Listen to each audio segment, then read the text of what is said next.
আসসালামু আলাইকুম প্রিয় বন্ধুরা, সবাই কেমন আছো? চলে এলাম অনেক দিন পর একটা ভিডিও নিয়ে। আশা করি এই রেসিপিটা তোমাদের কাছে খুবই ভালো লাগবে। আজকে তোমাদেরকে খুবই অল্প সময়েই তোমরা কিভাবে ঝটপট এই খেজুরের আচারটা করে নিতে পারবে সেইটাই তোমাদের সাথে শেয়ার করব। রোজায় বেঁচে যাওয়া খেজুর দিয়ে তোমরা এইরকম মজাদার একটা খেজুরের আচার করে নিতে পারো, খেতে কিন্তু অসাধারণ লাগে।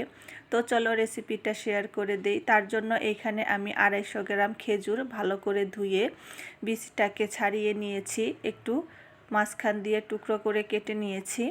আর এইখানে লাগছে বিট লবণ, আর এখানে আছে তেঁতুল। আমি আধা ঘন্টা আগে ভিজিয়ে রেখেছিলাম, ওইটা একটু হাত দিয়ে মেখে নিয়েছি।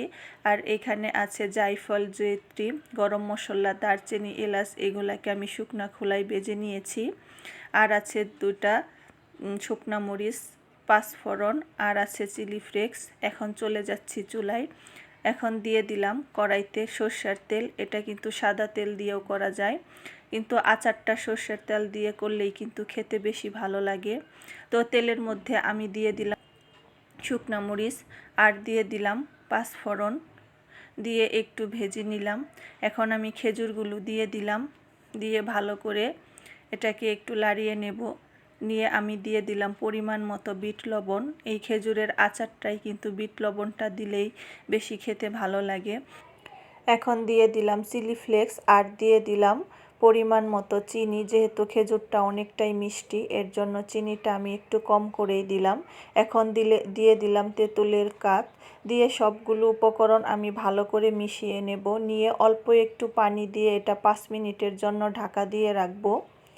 যেহেতু খেজুরটা এমনিতেই নরম, অল্প একটু পানি দিলেই এটা নরম হয়ে যাবে। তো আমার এই রেসিপিটা যদি তোমাদের কাছে ভালো লেগে থাকে, প্লিজ বন্ধুরা লাইক, কমেন্ট, শেয়ার করে দিও। আর আমার চ্যানেলে নতুন বন্ধু হয়ে থাকলে চ্যানেলটি সাবস্ক্রাইব করে আমার পাশে থেকে যেও।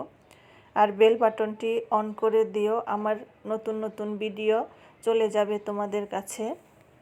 আর অবশ্যই ফুল ওয়াশ করে দিও বন্ধুরা, আর একটা লাইক দিতে ভুলো না। তো আমি অল্প একটু পানি দিয়ে এটাকে ঢাকা দিয়ে রাখবো।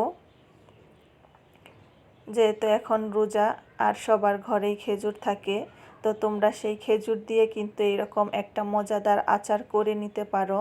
খেতে অসাধারণ লাগে, অবশ্যই বাসায় একবার ট্রাই করো। আমার কাছে তো এই আচারটা খেতে খুবই ভালো লাগে। আমি আরেকবার আমার চ্যানেলে এই খেজুরের আচারের রেসিপিটা করে দিয়েছিলাম, চাইলে তোমরা ওটাও দেখে নিতে পারো।